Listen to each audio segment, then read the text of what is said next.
Welcome back everyone to the channel. Thank you so much for being here. Hope that you're having a great day filled with some sunshine, some good times, some love over there on your side of the world. Let's go ahead and finish out our album listen, Laughing Stock, Talk. Getting into the last track here, Runeii. It's been a great time for myself listening to the album. Hope that you guys have enjoyed it as well, taking the journey in stride alongside with me. So yeah, that's pretty much all I have to say. That's all I have to say. Coming off of the back of what I would say is a perfect track of Newgrass, I'm excited to see how the album concludes from this point. So let's go ahead and get to that point of which we are already at. We'll talk about it after. Runeii.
It's like a broken piano playing behind them.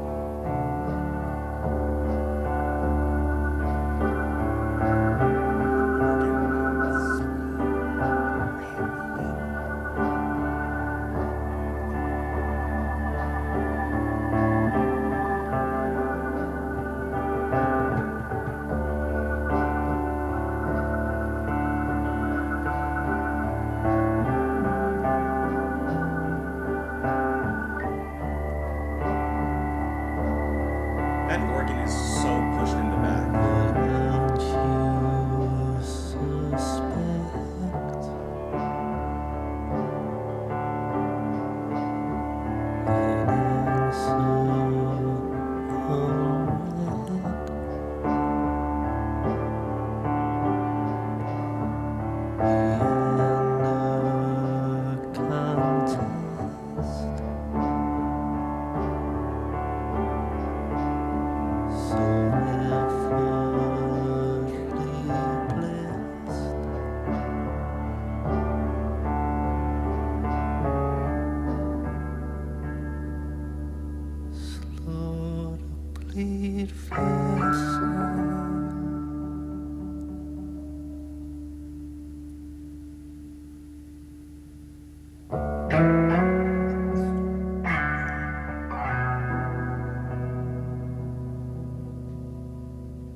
I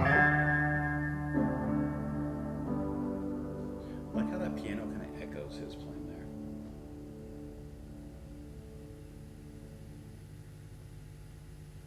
That was that was it.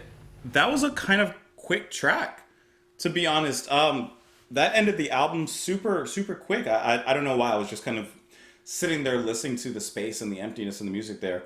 Okay, so I may be off here, but first of all, actually, I apologize because I was listening to the song, but there was this mosquito that was in the room since I started recording, and I kind of ignored him. But then I saw him, and listen, I don't know where he is now. He's probably biting me somewhere.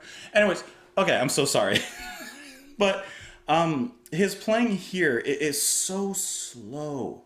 It's just allowing the notes to drift from his guitar, which is just effect laden, just a lot of reverb on there, allowing it to really ring in the spaces. His playing here reminded me of Nick Drake. I don't know if I may be off, but that's what it reminds me of. It reminds me of what I've heard from Pink Moon, listening to Nick Drake. With the guitar playing. I really love how the other instruments just so subtly creeped in there as well. You have those chords from the piano kind of echoing, almost like a alternate harmony, I don't know. Like just kind of echoing his statements made on guitar briefly. And the sound of the piano is almost like a bar, saloon, honky-tonk kind of piano, but it's played like very laid back. So it provides a different kind of atmosphere rather than the typical da da da da da da da da. Like not, it's not doing all that. It's just kind of like just kind of echoing, which I think was really cool. And then the organ just so steadily creeped on up there like a slow liftoff. And then during the track, I made this motion because of the few times that the track would just devolve into silence. Basically, all the music would be allowed to sustain and end, and it would just be silent. So in the music itself, there were these valleys where the music came down to a silence, leveled, and then came back up like a heartbeat restarting. I thought that was a really nice effect, kind of building anticipation for the music to return, which of course it did. This was a nice closure to the album, a very nice contemplative piece of music here. Well, aren't you success in answer select? Apologies met and effigy blessed. Slow to bleed, fair son, rescinded. Well, aren't you suspect in answer unread?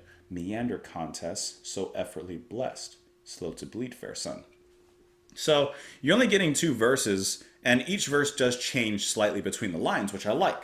The first, well, aren't you success? The next, well, aren't you suspect? So there's a change from a positive success to suspect, negative, in just those two verses. Then the second line of each in answer select, in answer unread.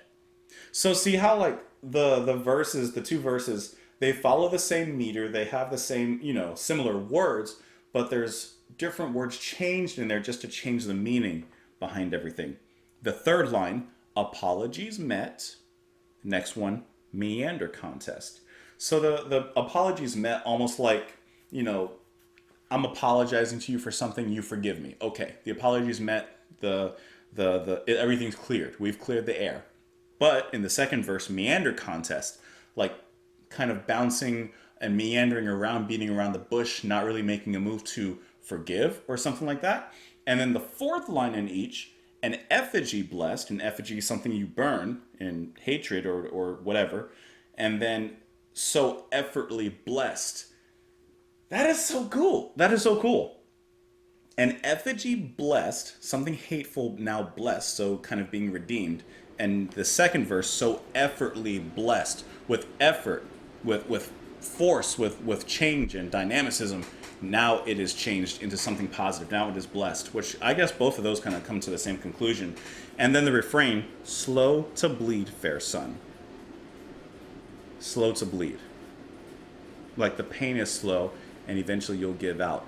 Slow to bleed. I don't know. There's something in there. I have no idea. But I do see that there's some information on this particular track.